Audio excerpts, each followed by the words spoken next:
দেশের আইন শৃঙ্খলা ফিরিয়ে আনাই প্রথম কাজ হবে বলে জানিয়েছেন ডক্টর মোহাম্মদ ইউনূস। ছাত্র জনতার অভ্যুত্থানকে দ্বিতীয় স্বাধীনতা উল্লেখ করে তার উপর আস্থা রাখার আহ্বান জানিয়েছেন ডক্টর ইউনূস। দুপুরে ঢাকার হযরত শাহজালাল আন্তর্জাতিক বিমানবন্দরে পৌঁছেই এসব কথা বলেছেন তিনি।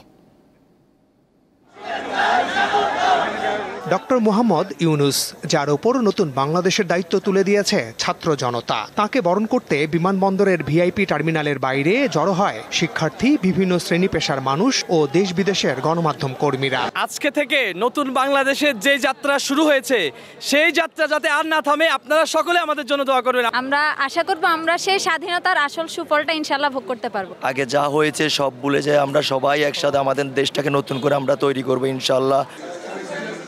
বৃহস্পতিবার বেলা 2:10 ফ্রান্সের রাজধানী প্যারিস থেকে ঢাকার হযরত শাহজালাল আন্তর্জাতিক বিমানবন্দরে পৌঁছায় তাকে বহনকারী উড়োজাহাজ। বিমানবন্দরে ডক্টর ইউনূসকে স্বাগত জানান সেনাপ্রধান জেনারেল ওয়াকার উজ্জামান সহ অন্য দুই বাহিনীর প্রধান, বৈষম্য বিরোধী ছাত্র আন্দোলনের সমন্বয়করা এবং সুশীল সমাজের প্রতিনিধিরা। বিমানবন্দরে গণমাধ্যমের সাথে কথা বলেন ডক্টর মোহাম্মদ ইউনূস। তরুণ সমাজের প্রতি কৃতজ্ঞতা জানানোর পাশাপাশি শহীদদের প্রতি গভীর শ্রদ্ধা জানান নোবেল জয়ী এই অর্থনীতিবিদ।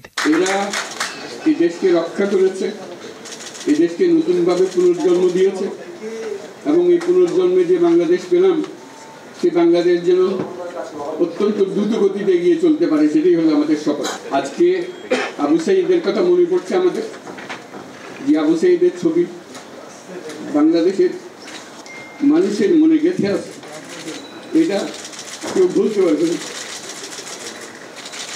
কি অবিশ্বাস্য সাহসী যুবক। তার সরকারের প্রধান চ্যালেঞ্জ নিয়েও কথা বলেন ডক্টর ইউনূস।